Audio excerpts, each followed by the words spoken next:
Mitra pamiarsa wilujeng tepang dangu sareng acara matuh dongeng enteng pangbeberah mana Mangjaya sapara kanca bade neraskeun hanca dongeng nu katunda carios nyambung judulna nyaeta Jawara Batu Karang. Ye dongeng para mitra rekayasana apinana dibolot sareng suhro para mitra sadaya menakan hiji barang pusaka. Mangga urang teraskeun namung urang kantunkeun ieu dongeng. Urang simpen heula ieu dongeng tangtos engke baris kagambarkeun deui. Kacaturkeun para mitra di hiji guha. Di hiji guha aki sawit keur ngagemleng hiji budak ngora. Nu katelah nyata hanut katelah para mitra Sutamanggala teh.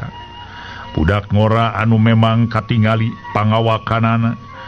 Dedeg jeung deui tulang-tulangna memang pas pisan lamun seug dibere ilmu anu diturunkeun ku aki sawit.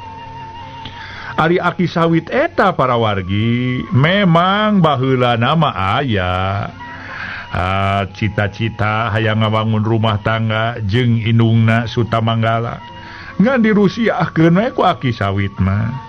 Ari ayeuna anakna geuninganan dididik ku anjeunna. Nya kitu meureun, mana kitu ge dasar kudu kitu kajadianana. Ngan anu penting mah aki sawit nurunkeun ilmu panemu jampe pamake teh eueuh deui iwati manehanana hayang ngaduan Eyang Eka Paksi. Ari Eyang Eka Paksi anjeunna masih kene aya di Gunung Ngegeger. Ngan nyakitu para mitra beda sifat pasipatanana. Aki sawit mah ngagugulukeun teh ka teu beresa. Ari Eyang Eka Paksi mah ngagugulukeun ka atuh kahadean. Nya mi conto atawa nyontoan kahadean ka barudak ngora. Sedengkeun aki sawit sabalikna. Nu dijujurkeun ku aki sawit iwal kadugalan. Ilmu-ilmu pikeunna nyerang batur, ilmu-ilmu pikeunna sabatur diulik pisan. Malah harita ge geus loba ilmu anu diturunkeun ka Sutamanggala. Pikeun Sutamanggala nu ayeuna kaayaanana para mitra sadaya panonna teu bisa ningali sabeula. Sok sanajan geus cager ge tetep we teu bisa ningali. Nya tungtungna Sutamanggala ayeuna teh para wargi sadaya katingali panona sabeula ditutupan. Nya eta ditutupan teh dibengker ngahaja manehna ngala kulit macan dibengkerna ge ku kulit macan sabelah para wargi. Kaayaanana Sutamanggala ayeuna mah awakna beuki jadi. Nganya kitu sifat kerengna bubuhan dididikna ku aki sawit dina widang kadugalan. Beuki namahan ilmu panemu jampe pamakena. Ceuk paribasana ilmu lahir ilmu batin harita geus kapimili. Hiji waktu aki sawit cumarita. Ujang. Ya naon aki? Oh. Geus sababaraha kali aki teh nurunkeun ilmu. Lamun dihitung-hitung majigana ilmu aki teh geus beak ka ieu dadas koredas. Tah aki nurunkeun ilmu teh eueuh deui pikeun Ujang. Sangkan Ujang jadi hiji jawara pilih tanding. Pek saha jawara model Ujang sok sanajan ngan sabelah mata ningali. Tapi kapinteran Ujang luar biasa. Malah lamun dipereumkeun ya Ujang teh bisa nahan serangan musuh. Ieu teh hiji tanda Ujang geus boga ilmu anu luar biasa hebatna. Tah geura teangan senjata anu disebut tongkat batu karang anu asli. Dan nu dipibadak Ujang mah eta teh songkat batu karang anu palsu. Anu memang meunang nyokot ti Mama Suhud. Tah anu aslina teuing di mana ngan bejana aya di Sirabok. Tah kitu nu mantak oge. Ai Sirabok meunangna teuing di mana tah siga sebelah teh. Dasar kitu we. Ngan hiji waktu lamun hidup engke bertempur. Lamun tanding jeung anak turunanana si Eka Paksi, mangka aki mah mihape ka hidup kudu hati-hati. Jeung kudu bisa we ngalicikanana. Jeung deui lamun geus dilicikan gancang geura paehan. Eta turunanana atawa nu ngamuridna si Eka Paksi. Dupi kitu kumaha maksud aki teh naha aki kagungan ieu dendam ka eta anu namina eka paksi. Nya kitu teh we lah. Ku ujang eka harti meureun dina urusan kadugalan. Tak kitu nu matak ayeuna aki ngagemleng ka ujang teh teh. Eueuh deui iwa ti ujang kudu bisa hartina mah mempertahankeun diri. Geura teangan nu disebut tongkat batu karang. Sing saha jawara nu ngabogaan tongkat batu karang mangka eta jawara bakal jadi jawara pilih tanding. Komo mun bisa ngahiji mah jeung awakna ceuk weja. Tongkat batu karang teh lamun dina carita wayang mah ibarat senjata kontak cenah kitu. Tah eta senjata teh bisa asup kana awakna. Tapi ai Gatot Kaca mamaot, ai ieu mah henteu. Malah eta senjata hiji waktu bisa keluar lamun babacaanana bisa. Tadi simpenna teh dina awak sorangan. Ta eta nu disebut senjata tongkat batu karang teh. Tak kitu ujang. Jadi sakali deui aki mangan saukur sakitu mere ilmu ka hidup. Geus waktuna hidup ayeuna teh kudu turun ti ieu padepokan, ti ieu guha. Guha we lah disebut aki mah. Jadi dia dengan urang duaan. Tah geura turun tina ieu guha. Geura laksanakeun sing sakur anu dipesenkeun ku aki. Jeung deui pang-pang nama kade sakali deui kade ulah kaganggu ku awewe. Di mana hidup kaganggu ku awewe mangka ilmu-ilmu nu diturunkeun ku aki baris camal. Kitu dah. Jantan kitu nya aki. Nya ulah jika ka tukang-tukang leumpeuh yuni. Ningali nu herang-herang hayang. Ningali nu donto moho. Ningali nu geulis bogoh. Ulah jika ka tukang-tukang. Ayeuna mah sing cengeng. Eta teh racun dunya bising teh nyaho. Jadi urang keur ngulik ilmu panemu nya eta gogodana teh awewe. Geus anu ka tukang-tukang mah ku aki ge geus kaharti, tapi ayeuna geus dibejaan ku aki. Lamun ngulik ilmu aki kade panyakita eta ngan engke hiji waktu lamun geus kapibana tongkat batu karang tadi dinya menang teu naon-naon. Menang atuh yang boga jikan oge ai geus kuape milik tongkat batu karang.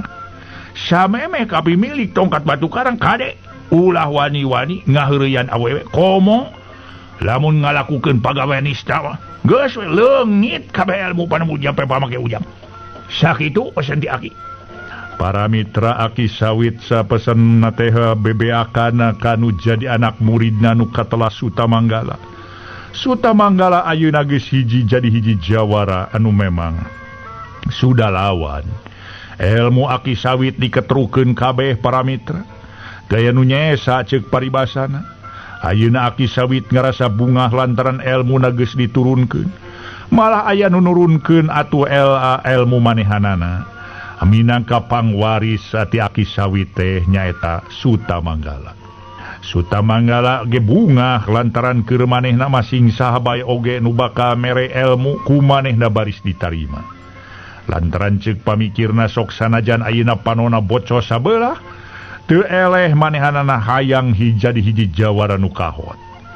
Ari katingalina mah leuwih gagah ku hayana panona eueuh sabelah teh ditutupan ku kulit macan sabelah dibengkerkeun para mitra sadaya bari rada nyolempang ngabengkerkeun teh puguh we matak gagah katingalina. Kaayaan Sutamanggala ayeuna mah para mitra make pakaian ge tina kulit macan. Memang pikeun Sutamanggala gagahna kabina-bina saha jalmana we nu wani ngalawan ka Sutamanggala. Janten abdi teh kedah ayeuna lungsur ti ieu tempatnya ki nyaeta ti guha ieu nya pek geus komplit ilmu panemu jampe pamake nu aya di diri hidup. Geus komplit hayang nu kumaha deui moal manggi ilmu pangunggul-unggulna. Ayeuna mah geura ngalarapkeun we, prak geura larapkeun. Pang-pang nama teangan senjata nu disebut tongkat batu karang. Nu dipiboga di Sirabok. Eta mah piceun we tongkat eta mah. Eta mah lain aslina eueuh hartina dibawa ge. Simpen we teu naon. Para wargi sadaya kulantaran meunang katerangan ti aki sawit atuh harita Suta Manggala keheul ka bina-bina borok baheula atuh cenah para mitra make maling tongkat sedengkeun tongkat nu dipaling ku manehna teh eta mah ngan saukur tongkat palsu nu dipibana ku Mama Suhud teh ngan saukur koleksi wungkul Mama Suhud teh. Si horeng si mana horeng loba geuning tongkat batu karang teh di mana-mana atuh nyebar aya meureun aya kana opat setelna ngan anu asli nama hiji nu dicekel ku si Rabok teh nu dipake nandasa Mama Suhud nalika tarung para wargi sadaya di Leuweung Camara. Para wargi atanapi Leuweung Pines. Memang keayaan Suta Manggala geus kitu mamanehanana undur ti aki sawit maksud jeung tujuan rek nuluykeun perjalanan. Sajeroning di perjalanan harita para mitra Suta Manggala sabada pamit ti aki sawit manehanana tuluy lempang turun ti eta tempat turun tina guha teh tuluy geus kitu mamanehanana ceuk paribasana para mitra sadaya naik akar ngeming jangkar teh lain bobodoan dina ngoning manehna naik ka hiji patempatan nu rada luhur teuing ngreka mana jalana nu penting mangalalana ngitung lemur ngajajah milangan kori dina palebah lempang manehna ngagerendeng aing heran unggananya kasih aki ngarana saha tara mereng nyaho tapi elmuna luar biasa hebatna nya aneh teuing biasa nama guru anu menurunkeun ilmu mere atawa mere nyaho ngaranna tapi ka aing terus nepi ka initna ku aing ditanyakeun saha ngaran guru teu mere ngaran nya anjeun aing rada helok tapi karasa ku ilmuna ku luar biasa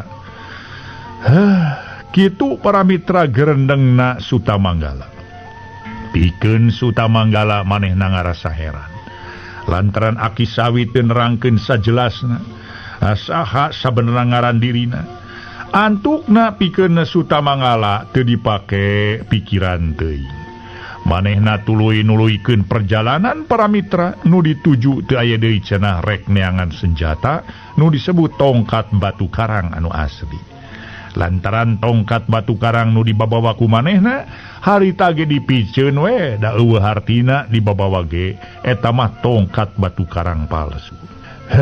Hanas ku aing dicokot si Suhud kari-kari palsu geuning.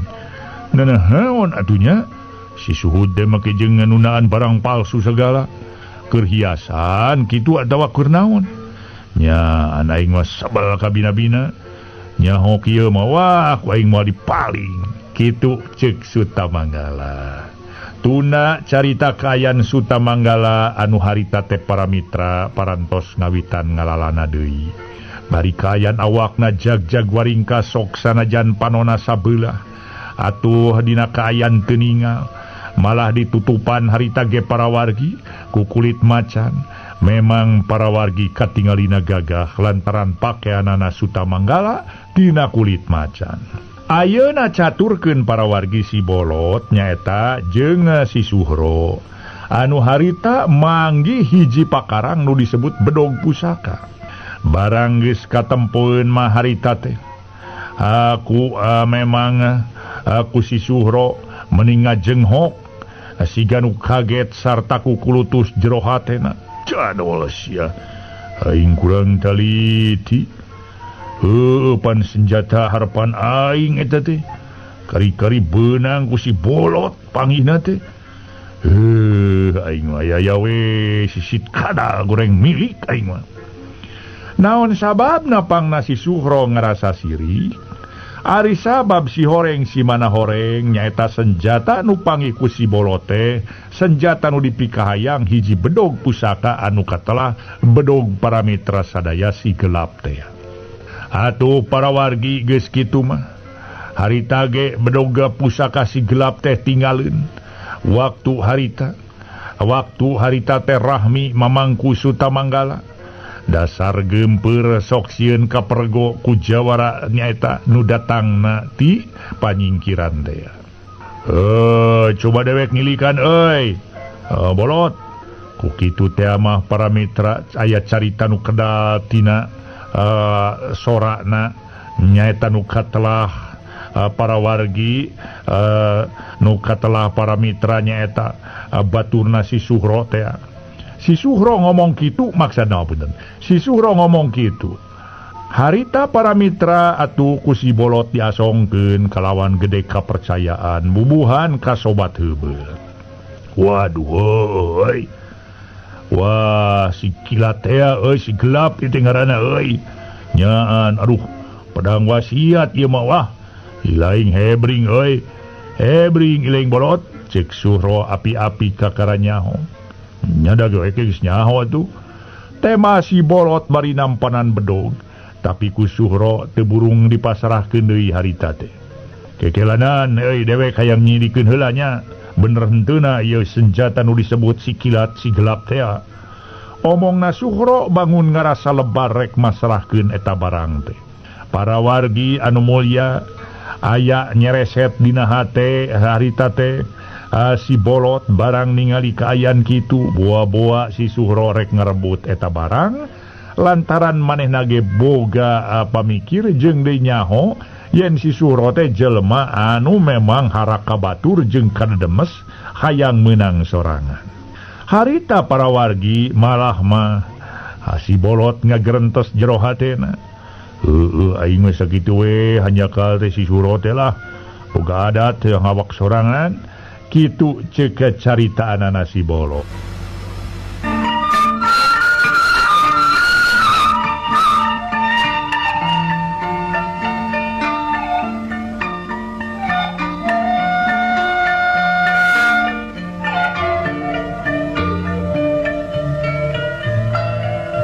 Para mitra pamiarsa nu sami-sami ngabandungan ieu dongeng. Kumaha para mitra ieu dua jawara teh, dua sobat teh. Sabada manehna mendak hiji barang pusaka. Nah rek tuluy sosobatan atanapi kumaha mangga urang teraskeun ieu hanca dongengna nu judulna Jawara Batu Karang teh. Para wargi anu mulya. Harita atuh Suhro sajeroni ngilik-ngilik bedog teh para wargi. Nu disebut si kilat teh atawa si gelap hatena mah noroweco nyieun rencana curang. Wah kumaha kana ieu sangkeun ieu bedog kapimili ku aing sanajan dibelaan kumaha ge tetep ieu bedog kudu kapimili ku aing. Aing boga akal taya deui ku aing. Si Bolot ku aing kudu dikieu. Kitu para mitra sadaya maksudna mah kudu dipaehan meureun ceuk pamikirna dina jero hate. Ngan saukur dina jero hate manehna teh para mitra nyaritana kitu teh. Da memang atuh boga cita-cita hayang ngamilik anu geus disebut cenah bedog si gelap teh. Rencana jahat Suhro geus buleud. Dina hatena geus buleud. Geus semua atuh robah deui lantaran kabeneran pisan tiba heula mula hayang mibana eta bedog. Kari-kari ayeuna bedogna teh kapibana ku babaturanana nu katelah si Bolot. Ari rek direbut wah cilaka cenah. Nimulkeun tarung anggeus-angeusan.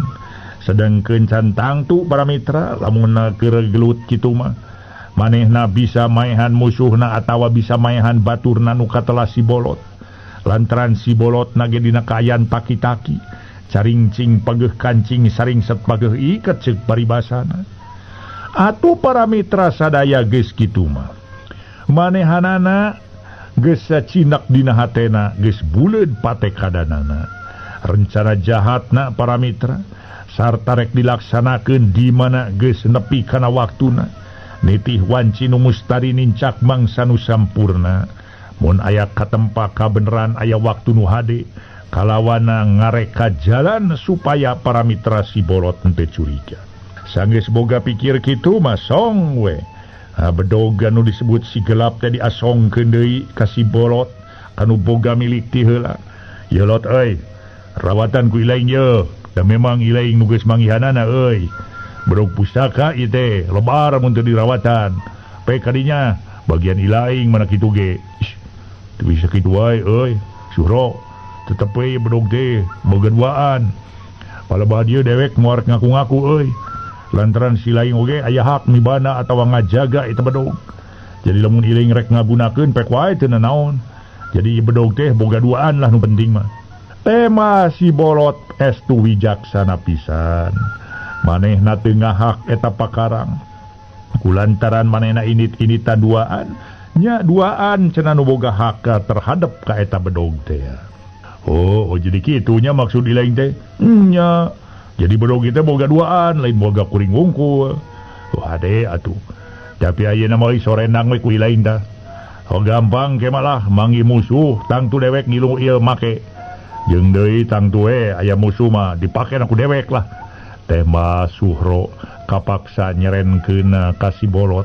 Sabab sok sieun kembage curiga nyaeta manehna boga niat. Si bolot ungeuk tuluy atuh manehna nampanan eta bedog nu disebut si gelap teh.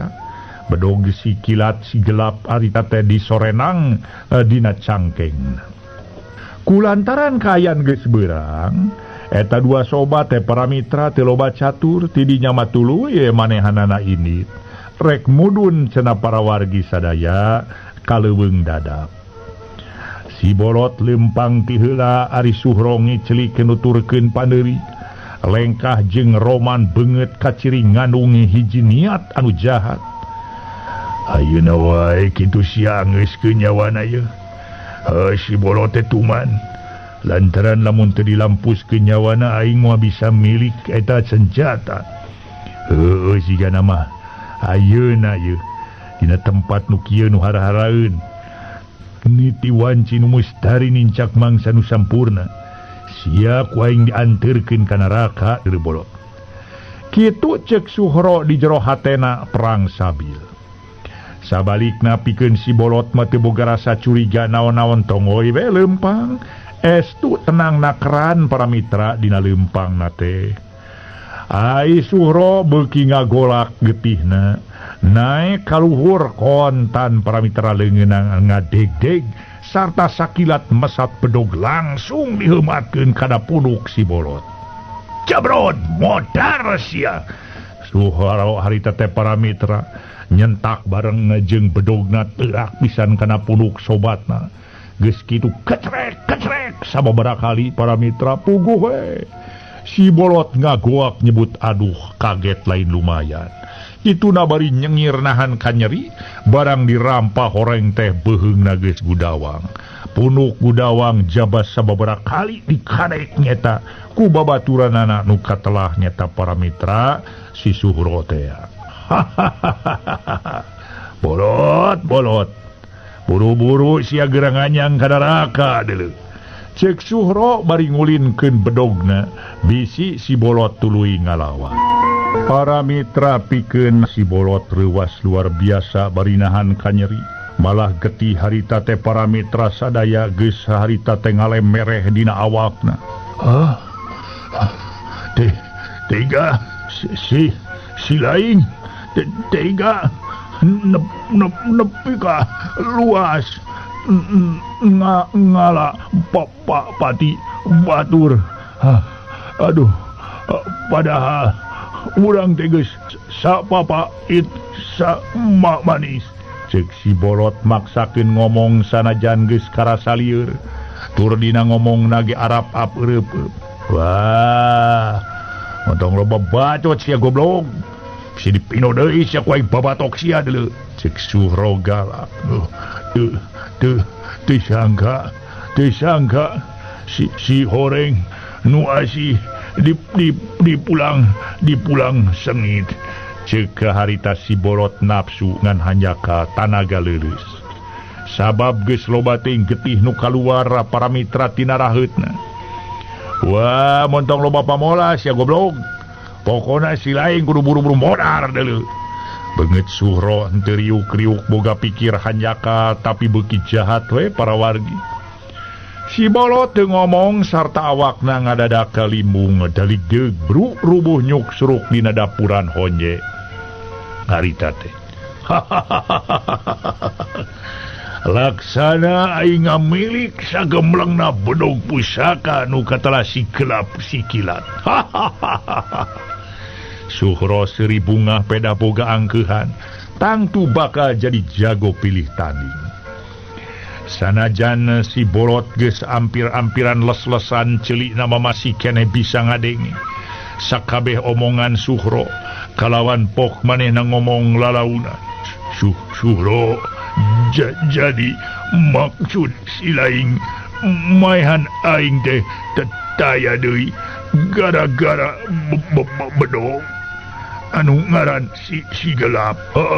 Tema Suhro harita teh bener si laing geus ponok pikiran tidak ku saraka hayang ngamilik bedog tapi dega ngarah pati nu jadi sobat. Tapi sanajan kitu aing moal nyeri hate malah bunga nu aya sabab sagala dosa aing dina waktu nu geus kaliwat punah ku seseukeut bedog sia. Ngan sakitu ngomongna geus kitu mah krelek les nyawa si bolot paturai jeung ragana. Inna lillahi wa inna ilaihi rajiun. Sanggeus nyaho para mitra atuh harita teh si bolot tiwas mah harita buru-buru atuh Suhro nyamperkeun rek ngarampas pusaka anu disebut si gelap teh. Si gelap kiwari geus kapimilik ku aing. Sarta tangtu tisa seret waktu ieu aing bakal ngaraja dunya. Jadi jago pokona mah. Malah pokona mah ayeuna dewek rek ngagabungkeun diri jeung nu jadi guru. Nyaeta nu katelah si Rabok teh. Malah cek beja si Rabok ngabogaan abed anu senjata anu terkenal tongkat batu karang. Tah, ku aing ngek dicoba-coba lah. Ngaan aing pura-pura ngagabungkeun diri jeung manehna. Hiji waktu dina kaayaan manehanana dina kaayaan Cileureun ku aing dipaling tas senjata anu disebut tongkat batu karang. Mangka dewek geus ngabogaan tongkat batu karang engke bakal leuwih ngaraja deui. Sing sakur atuh jawara-jawara tunu ka aing. Cita-cita aing kudu tinekanan. Satahap demi satahap aing baka nete taraje nincak hamalan. Kitu ceuk Suhro bari seuri dumeh bedog nu diharepkeun salila ieu kiwari geus kapimilik ku maneh. Teu tolih para mitra kana mayit sobat nama nu nyuksruk mandi getih. Suhro tuluy kabur rek duluykeun deui lalampahanana. Nyaeta ceuk paribasana ngitung lemur ngajajah milangan kori. Kocapkeun para mitra di hiji patempatan nyaeta Wanci Hanit Moyan. Di lembur Ciburaho mangrupa hiji lembur di sisi walungan. Sabiasana sasari Wanci kitu teh soker ngusrek we nyareuseuh dina batu lempar sisi walungan anu rada datar. Caina herang ngagencelang beda deui jeung walungan zaman ayeuna. Atuh para wargi walungan zaman harita mah caina teh herang. Kalawan teu dihaja panona make jeung hayang ngareret ka tebeh girang. Anabreh katempo aya hiji barang nu mangrupa peti anu keur ngangkleung palid ka tebah manehanana. Waduh, jiga-jiga cepeti tetenya peti naon atunya? Ceuk geurentes hate para mitra sadaya eta kolot awewe bari tuluy megat nu palid dumeh hayang ngabuktikeun. Geuning peti dikunci moal kitu barang nu keur mentas mah di nya terus palid nyaan meureun nu keur mentas di walungan tuluy palid. Aduh, buah-buah ieu teh barang berharga. Kitu ngomongna bari terus nyeret peti teh ka kasisi. Sajeroning kitu hate hayang ngampihan eta peti anu geus beunang ku manehna da sok sieun eusina barang berharga. Sanggeus deket ka darat pok dicoba dijungjungkeun. Geuning berat. Teu lila pok manehna ngomong deui. Kulantaran ku sorangan teu kabawa, anggur rek ngajak salaki aing we sina ngagotong. Kitu caritaan eta awewe teh prawargi manehanana tuluy balik ka lembur. Teu lila geus datang deui. Jeung lalaki anu beungeutna harita teh para mitra sadaya budi amprotan Da memang para wargi pikasieun batur atuh eta teh nyaeta nu katelaha. Ya hiji para wargi sadaya lalaki minangka salakina eta awewe nu tadi nu katelah nyaeta Matikul. Tuh geninganan tuh peti teh tuh. Mun dipanggul di bawah maya kira-kira ka bawah moal cek Matikul para mitra kanu jadi salakina ke bawah tapi naon eusinanya cek eta para mitra sadaya salakina Matikul ngarasa penasaran teuing da kami ge canyaho ayeuna mah buru-buru we bawa lah ka imah jadi ditu urang buka ambe henteu kanyahoan ku batur sigana mah barang berharga ieu teh cek Matikul menikancad kincir da siga nu kabur. Nya mending dibawa we ka imah. Teu loba carita deui para mitra harita oger genyeng we. Eta barang teh peti teh dipanggul ku salakina Matikul dibawa ka imah para wargi. Harita teh teu nolih sanajan baseuh oge Matikul jadi milung gehgeran tuluy balik manehanana ngajingjing seseuhan anu can anggeus. Harita teh para mitra atuh tuluy anu can dikelab-kelabkeun tapi ka imah sanggeus diecageun teh peti terus atuh dibalongkar kuduaan.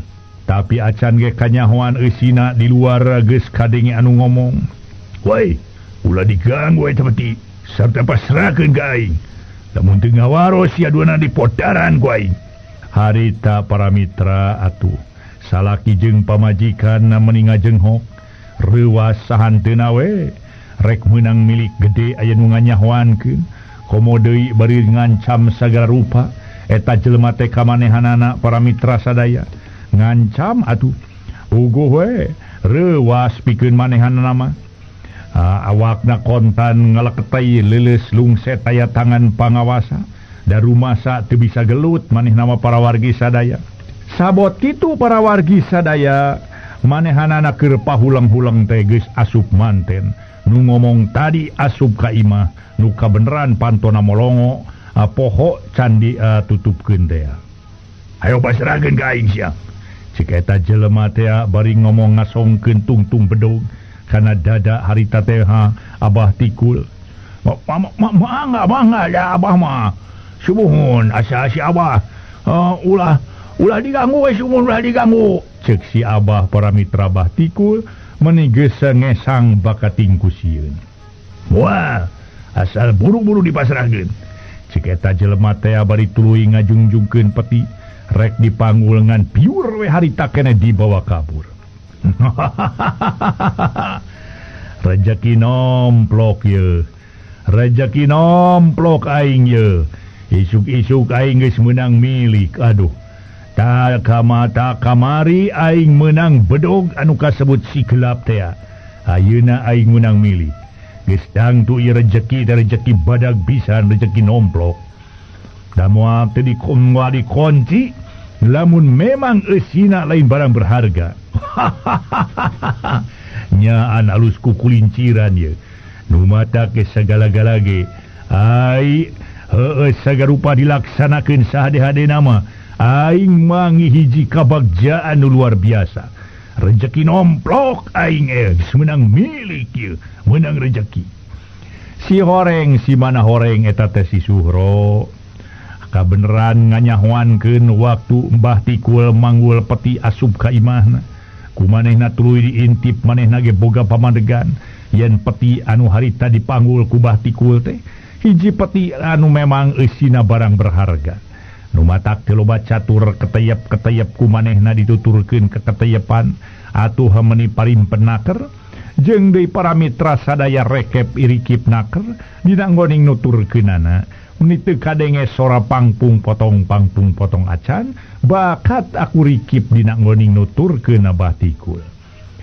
manehna boga kayakinan lamun eta barang direbut di tengah jalan bisi hiji waktu aya nu nganyahoankeun jadi masalah nu matak lamun dicokot ti imahna eta kolotnya terus sebut Mbah Tikul babari bisa we disalengorkeun kumaha jeung deui manehna bisa asup ka jero imah ai kaluar ti imah mah aman kitu ceuk pamikirna Suhro memang memang panjang oge pipikiranana Suhro teh para mitra manehanana teu wani nyokot barang anu kasebut anu disebut cenah eta peti anu dikunci teh dina kaayaan tengah jalan lantaran lamun seug pangiku batur di mana bahtikul nyarita nyebutkeun yen aya nu ngarampog tangtu manehna pada ngarapona.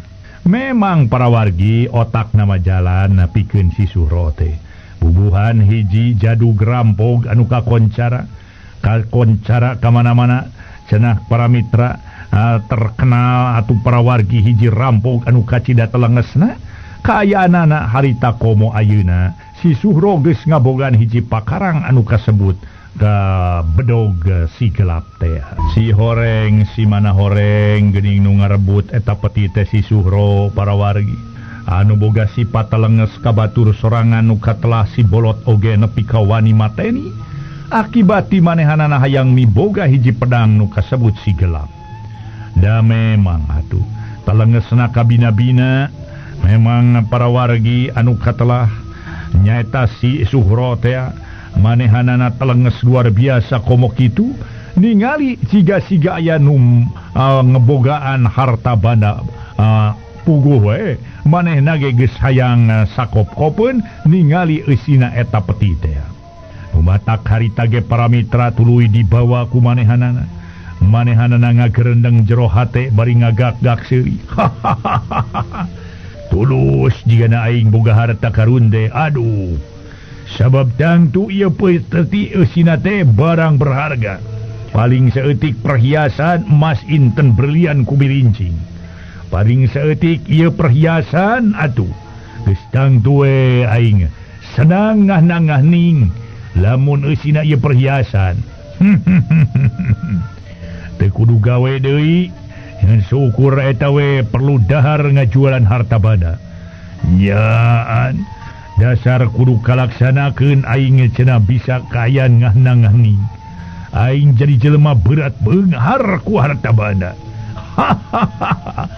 jaba aing ngabogaan senjata anu disebut si gelap jaba aing loba kudunya wah sajal mana nu wani ngahina ka aing si Suhro teh aduh nyaan pokona mah si Suhro bakal ngaraja dunya kitu cek pamikirna Suhro sajeroning lumpat tetolih kana kacape tuluy ngabiur nyorang tanjakan nepi ka palebah tangkal atuh para mitra kiara anu gede tempat atuh pangeuntepan kalong Suhro kakara ngarasa leuleus lungse antukna gubrag peti dibebeutkeun bluk sada sora nu di jerona lah moal salah deui aya sora nu ngageduk itu mah wadah perhiasan tadi tapi nah berat-berat teuing perhiasan teh nya asa kakaraeun aing ngabawa mawa peti sakieu beratna tapi mana kitu ge perhiasan berharga boga saha itu ieu teh nya wah pikeun aing teh kudu loba catur teh kudu nyaho boga sahana nu penting pikeun aing bisa muka ieu perhiasan kalayan sagancang-gancangna aing geus hayang nyaho naon eusina ieu perhiasan naon eusina ieu peti teh naha perhiasan naha naon wah atawa jiga nama baju meureun baju ge teu naon-naon samping teu naon-naon bisa dijual ku aing dah nyaan aing ieu bakal senang kitu para wargi sadaya ceuk Suhro geus kitu mah teh kajurung ku panasaran ngan teu loba catur cabrun we kunci tadi kadek harita teh ku bedog pusaka mendingan sasimpreng harita ge para mitra sapat puguhan pakarang pusaka teh anu disebut si gelap nu dijieuna cenah para wargi sadaya tina besi anu kacida pisana teasna wajah petingan mun petingan teh mah kocapkeun para wargi sadaya harita teh barang dibuka tutupna kituna bari dag-dag deg-deg hayang geura nyaho eusina ana barang brai teh para wargi sadaya puguh we manehanana luar biasa ngaranjugna teu kapikir ti anggalna yen bakal ngalaman kajadian kitu nu geus dipikirkeun ku manehana mah barang dibuka teh baranyai perhiasan menimalon corong atuh katingali para mitra duit-duit emas sana para wargi katingali menihurung herang kitu cek pamikirna tapi na atuh barang geus dibuka mah para wargi ngan saukur kesel we jeung keheul hiji kecap basa anu biasa diucapkeun ku jelema nyata ku urang-urang daerah anu memang para mitra di Tatar Sunda nu maksudna hanjelu atawa handeul ceuk urang Bandung teh mah para wargi kitu deui perasaan Suhro geus atuh ngarep-ngarep rek meunang untung gede rek meunang atuh rejeki kulantaranna atuh panyangkana mah di jero peti teh nu dipanggul ku manehna teh eusina barang berharga barang nu maraha saperti mas inten berlian teu nyaho bangke jalma nu geus aya kana 5 poena ka keueum cai kados ya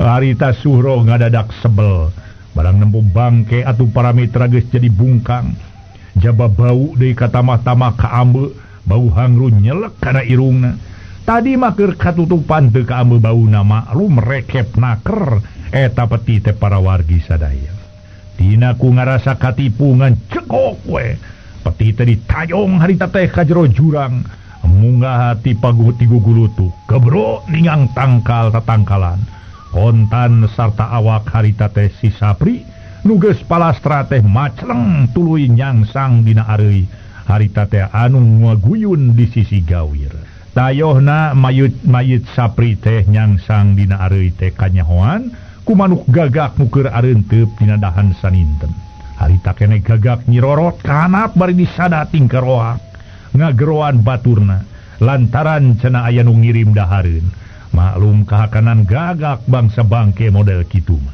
teu lila breng manuk gagak para mitra nu sejena nyalampeurkeun ka tempat nyangsangna kahakanan maranehanana pating garaok bangun anu bunga pisan dumeh mangih rejeki nomplok rejeki anu memang aya nu ngirim teuing saha nu ngirimna kitu ceuk sakadang gagak mireungeuh kajadian kitu Suhro jadi nafsu kados ya tetela aing direken tukang ngalebokan bangke taku si aki-aki kurang ajar teh awas ya di podaran si aku aing kurang ajar kitu para wargi sadaya ceuk Suhro bari luncat ka lebak piur manehna para mitra sadaya rek kalemur anu tadi lembur Ciburaho sakumaha nu kauninga puguh we harita pikeun si Suhro nafsu luar biasa nafsu meni asa dilelece nafsu asa dihina nafsu asa diheureuyan nafsu asa para mitra sadaya ditipu ku hiji kolot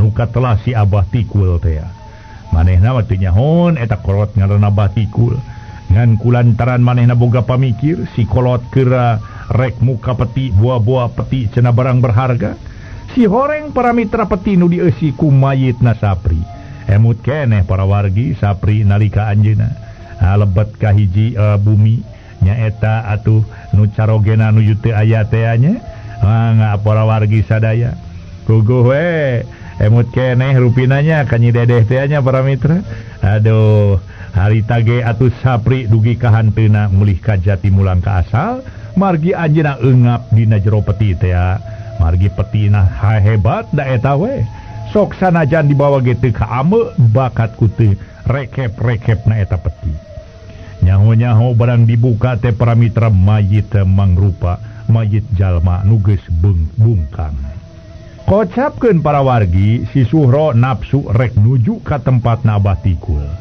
harita keneh kulantaran lumpatna dibandingkeun ku hawa nafsu setan teh teu kungsi lila Suhro geus anyoga ka imahna aki Abah Tikul teh tuluy kegedor kana panto keluar sia monyet kolot keluar sia untuk ngacedog gue di imah dulu sok sia keluar kituna bari kebro nemeragan panto Abah Tikul jeung Matikul anu can leungit ka hanyakana pedah peti nu diharepkeun ku manehna hiji milik gede eusina barang perhiasan harta banda anu kacidamahana kalawan luar tina sangkaan ari pek teh direbut ku batur kari-kari ayeuna aya nu nembrag panto bari susumar puguh we jadi tambah keheul pacampur jeung reuwas tapi barang rek nyentak kaburu breh manten neuteup jelema anu ngalugas bedog bari asup ka jero imah kalawan galak nakran. Harita para mitra sadaya geus kitu mah atuh harita keneha reuasna luar biasa nepi ka nyeklek para mitra dina tikoro Abah Tikul bakat ku reuas lantaran ningali jelema nyekel bedog. Bari ngomong kieu, kurang ajar sia geus nipu ka aing sia kurang ajar. Sia geus wani-wani ngalelece ka aing. Sia geus wani-wani ngahina ka aing deuleu ha. Dasar kurang ajar sia. Ku aing kudu dipodaran si ayeuna keneh. Ceuk Suro nyentak bari ngasongkeun tungtung bedog. Ampun, tepis tut mitra sadaya harita teh Abah Tikul meunikan nyeprut palebah kenal pot atuh puguh we. Bakat kunting kureuwas jeung sieun nepi ka manehna ge kababayan. Atuh da sahanteuna we nepocong bedog meninga gurilap harita teh geus aya dina hampir deukeut kana beheungna. Sedengkeun Matikul oge meninggal ketei leuleus lungset aya tangan pangawasa. Lir ibarat kapu kaibunan kapas kahujanan teh lain bobodoan. Tuluy maksakeun manehana ngalangsud bari acong-acongan nyembah. Leres aden leres. Teu pisan-pisan ipu sumuhun mate jeung si abahna teh. Bohong sia. Buktina di jero peti teh. Eusina ngan ukur bangke nu geus bau sia kurang ajar. Sia ngahina ka aing ngalejokeun ka aing ha. Disangka ku aing eusina barang perhiasan emas intan kumilincing. Eusina ngan saukur hiji mayit anu bau. Ceuk Suro nyorongot tarik pisan. Harita para mitra Abah Tikul maneh ngawani-wani maneh nyarita. Nu mawi Abah ge teh terang sumuhun. Eta teh kenging menak sumuhun. Manggi di mana deuleu? Di walungan sumuhun palidnya ku Abah teh dicanak we ka dieu sumuhun di Bandung. Atuh salajengna nalika bade diparios aya salira nu mawi oge. Abah ge teh terang eta teh eusina naon Abah ge nyangki. Eusina teh barang perhiasan. Kitu nu mawi oge. Kenging menakan di walungan teh sumuhun Abah teh. Tema Abah Tikul para mitra menigeus peureum-peureum we. Atuh harita ge malah mah nu beye dina bujur ge geus teu ditoli. Manehanna teh lantaran ngawani-wani maneh. Lantaran lamun teu ngajawab pasti ieu semah nu keur nyekel bedog teh ngamuk. Di mana ngamuk geus pasti we meureun tarohanana nyawa. Nu matak manehna lah-lahan kari kumabehna dina ngoning manehanna narima semah model kitu. Kumaha atuh Suro sabada meunang katerangan ti Abah Tikul kitu. Wah, alesan sia binatang. Suro geus gelap mata ngan heat ngaheumatkeun bedogna kana palebah sirah si Aki teh. Atuh para mitra sadaya, atuh memang para wargi sadaya maksudna marek sakalian dikadek sirahna. Tapi rupana para wargi sadaya anu maha kawasa salawasna walas asih ka umatna. Dengan tep model kalakuan si Suro kitu para wargi. Harek harita teh cekok pisan bedog ge Suro kana sasaran di luar aya nu ngajorelat asup. Tuluy nakis eta bedog Suro ku pakarang. Tang! Dua pakarang pusaka diadu meninga belentrang harita katara ngaburi nyai bakating kutari.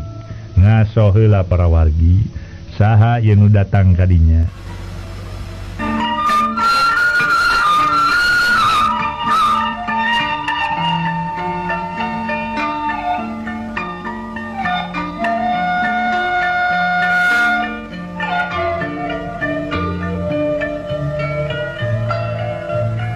Saha para mitra sadaya nunulungan ka Abah Tikul jeung Ambu Tikul teh anu memang ampir-ampiran anjeunna paragat nyawa.